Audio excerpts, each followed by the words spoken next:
Welcome back to Tennessee Valley this morning. Again, Joe and Kim Palo, middle of the week Wednesday, 68 degrees, 710. We're now joined by Dr. Dr Kundu, who is going to talk to us today. First of all, doctor, thank you for being with us. He's going to talk to us today about migraines and how to distinguish between a severe headache and a migraine. So first of all, thank you for being with us, and talk to us. We were just talking during the break. What differentiates a migraine headache from just a severe headache? Well, it depends on who you ask, obviously. The definitions are sometimes decides, you know, how we put a weightage onto things. And basically, if I were to ask an average patient, do you have migraines? They might say yes. And so how often do you have it? They'll say, well, I probably have it 3 times a month. Then I ask them, so about 3 times a month you have a headache. So no, I have a headache almost every day. So the individual is using the word migraine and a headache in a different. What is a migraine? I mean, well, what is, that begs that question. Right, because that's what you were saying, that it's not necessarily even a headache, but a migraine or the stressors or the symptoms of that are obviously neurological. Yes, so therefore again, you know, we have to go back and think of what exactly causes a migraine versus other causes for headache. A layperson's emphasis on the word migraine usually represents severity. On the other hand, I ask them right away that if I hit you on the head with a baseball bat, do you have a headache or a migraine? Right. And they laugh because you can have a severe headache from any other cause. Let us say somebody who has an intracerebral hemorrhage has a severe headache, nausea, vomiting, and the whole 9 yards. We obviously know that that is because of an intracerebral bleed.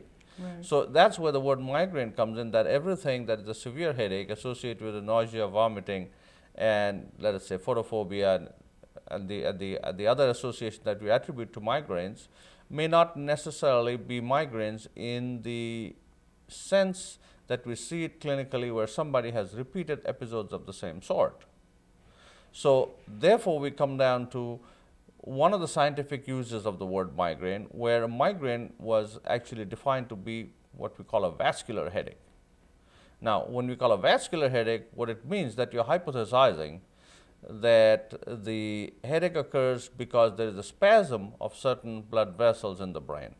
And that is very different from other mechanisms of headache where, like I said, that it could be trauma, it could be an irritation of the meninges by blood, it could be an infection like meningitis, or it could be what is the other common cause of headache, which is called a tension headache, where the neck muscles and the scalp muscles, the scalp is actually a full muscular organ.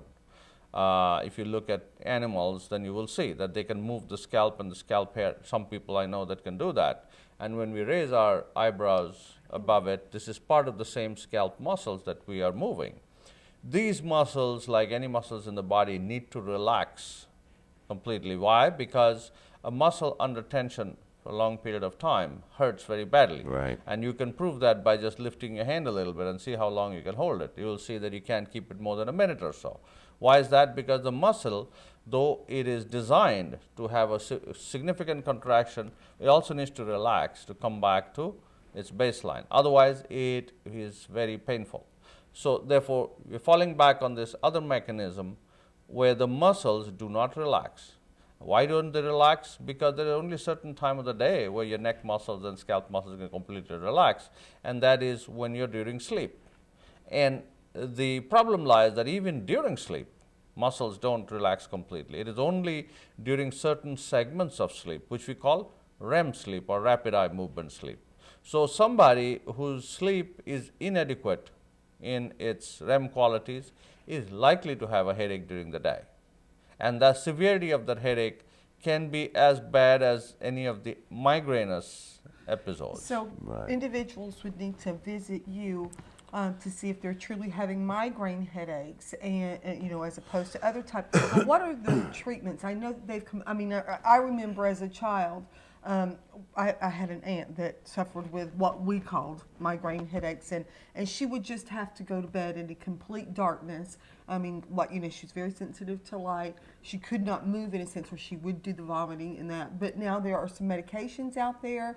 There's some procedures they can do if a person is diagnosed with true migraines. Of course. Then what kind of treatments are out there now? Well, before I go to treatment, I have to say that the reason why an individual presents to a neurologist is an analysis of the whole individual setup. As we see, there are these factors, whether it is sleep, whether it is any other precipitating factor, that is the analysis will lead to the treatment. So before you get to the treatment, it is not just throwing certain chemicals at somebody. Right. The choice of medications will be decided on the basis of the individual own circumstances in their own life, their lifestyle. If somebody is working nights and has to stay up every night, and these people really have a very hard time during the day, including having had headaches, it doesn't really matter what chemicals you put them unless you can give them an adequate rest. So this is an aspect of the analysis that a neurologist is involved in. So it really, before we go to the treatment, you have to realize that many of the treatment recommendations will be directly related to what you identify as a cause and to avoid the cause. Right. Now, is it avoidable in all circumstances? No. So then we come to the idea whether you need to treat an individual event or you have to treat the whole process of this individual's whole month. Do we treat him for a day? Do we treat him for a month or a year? So these are decisions will again decide on what type of medication. So you come down and consider the types of medication that people use. Anybody who has a headache will go ahead and take a Tylenol or an Advil, which is perfectly fine because these are the over-the-counter solutions to something that is that common in the population. And they have an analgesic quality, and if they work, that's all you need to talk about. Right. On the other hand, then you have incidents where you can have the full-blown migrainous picture where somebody has a phenomenon of what we call, there is a classic migraine, what we call the common migraines, the occurrence of a neurologic phenomenon when you have the spasm of the vessel that I was talking about, and that can be associated with manifestations of blood supply, paucity in that area of spasm, which apparently generates some electrical phenomenon. So you can actually have a weakness of one side of the limb. You can actually have loss of vision in one eye, or you can have very, very, very elaborate visual patterns. We call something like fortification spectra, where it is almost like you're seeing a fence pattern that radiates out. So those are aura of the migraine that many people report. In those situations, you would have to recognize the fact of the theory behind the migraine, that there is a blood vessel spasm that causes this, and when the spasm releases, there is actually a flush of blood in that area, and that leads to the pounding headache. So therefore, the treatment over there will be with medications that constrict blood vessels. Now, I've noticed lately, and I guess everybody else has too, on television, there are the over-the-counter medications that have come out for migraines. Now, this is just me personally, I'm thinking, I wonder what, if they've got something over the counter for migraine, it's caffeine that they've added. Yes, caffeine has been, again, you've got to go through this question, the mechanism to come to that answer. Right, I understand that, but, So, for the millions that see those commercials every day that say, this has helped my migraines, my sensitivity to light, da-da-da-da-da-da, and it's caffeine that they've added to the caffeine product. Does have a quality. So it is, it's helpful. So it is not only helpful. Take a couple of aspirin and drink a cup of coffee. The point of the matter is that there are many people in the community who will tell you that I did not have my coffee in the morning and I have a headache now. So therefore, that's very true. So therefore, you have to understand that there is a role that these chemicals play. But to come down to one of the aspects of treatment that I was talking about is where you use a vasospastic agent. So many of the dedicated medication that we use in migraine are in fact chemicals which constrict blood vessels, and you may recognize them by name Imitrex as it came in, sumatriptan was the prototype of these medications. Now the whole group of medications which we call triptans. So there is zolmitriptan and provatriptan and rizatriptan. All these are different chemicals that have come. So these have a specific role in a situation where an individual is identified as following that particular pattern, where we can reasonably say that there is a question probably of a blood vessel spasm.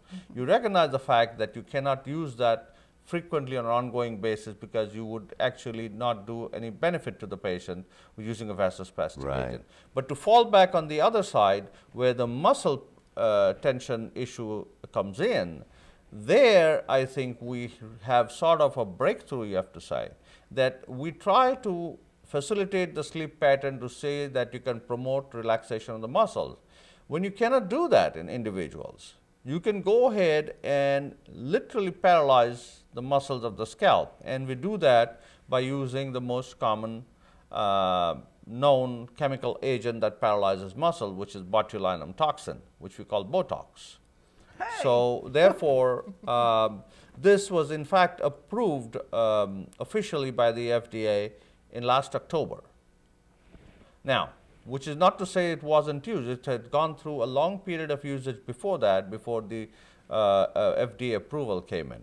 So there were physicians who were using it with what we call off-label, where when you recognize the clinical problem that somebody is indeed having the pattern of headache which you believe is because of muscle tension, and if we have an agent that can paralyze the muscle, let's see what happens. And so that has been going on over more or less the decade or two, which ultimately led to this approval, and now Botox is being used. In fact, that's one of the things that we do in my office, and people who have had severe problems for some time do get respite, which may, unfortunately, it is not indefinite, but there are people who have headaches literally every day, can be headache-free for months, and what value that?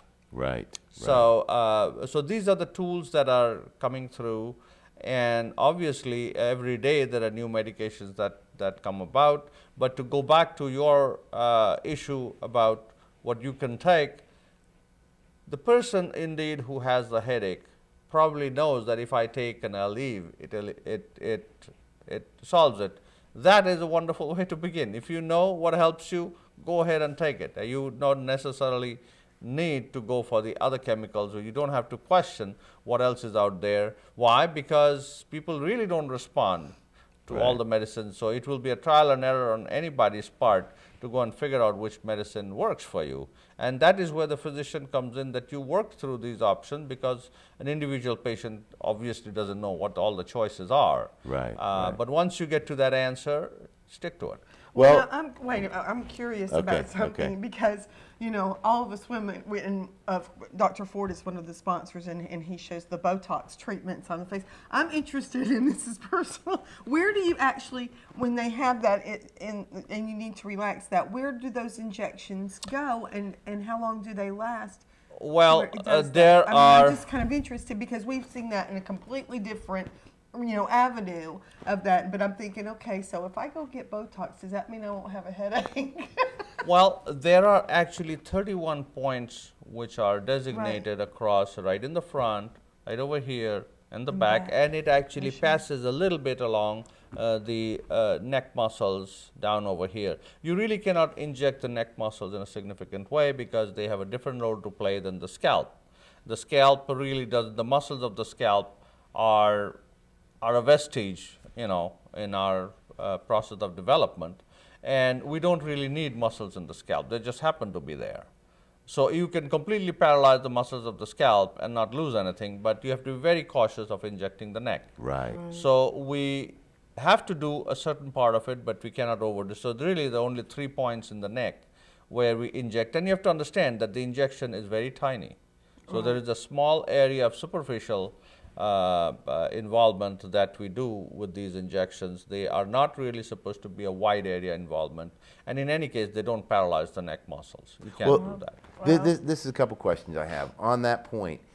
Is the release of the muscle to relax it the Botox you're talking about, but does that have anything to do with these pressure points, like you're saying, like acupuncture type of thing? Would that alleviate maybe some of the problems? Well, that begs the question, Wow, what does yeah. acupuncture do? Good Right. question. The acupuncture does not, the question of pressure points is very debatable. Okay. You have to understand that scientific terminology, people bicker over those words and ultimately they define exactly what you're saying. That is what scientific terminology is. As you step off the scientific platform, you really can use words very loosely and they mean different things.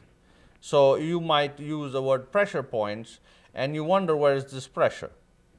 So this is the pressure that is given externally by the examiner Right. or the treatment, and there's nothing to do with the pressure Right. within the individual.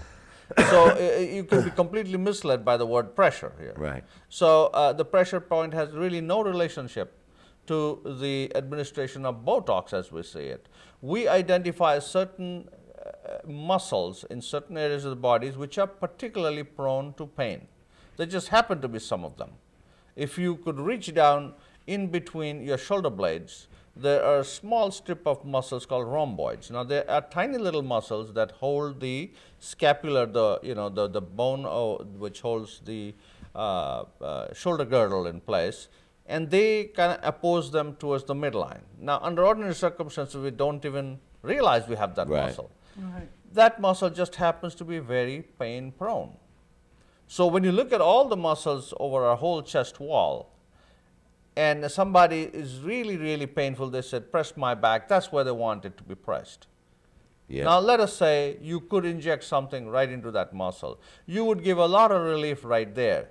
Now I don't know whether you would describe that as a pressure point. Right. But you would go it from the understanding that certain muscles in the body are more prone to hurt To tense than up. others. Yeah. That's right. So if you go to the scalp, there are areas where we recognize that these are areas which are more prone to producing pain, and that is what the mapping is all about. And we identify those areas and we stick to that guideline when we inject, and we inject a small quantity of Botox in each one of those sites. And that is why those sites are so spread about. And that is why, this is a delicate procedure, but like any procedures that can be done, and the proof of the pudding is in the eating. Right. If somebody gets relief, then that's all we ask about. Well, now my dad, a couple of years back, suffered a couple of hemorrhages back to back.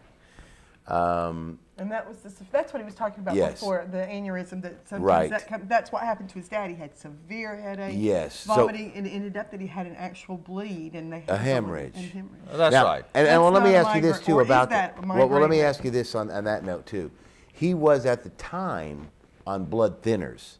So when you said that vessel burst and released the blood, which caused the headache, being on a blood thinner, obviously it probably released a lot more blood That's right. into that area, which caused the headache to be even more severe, probably.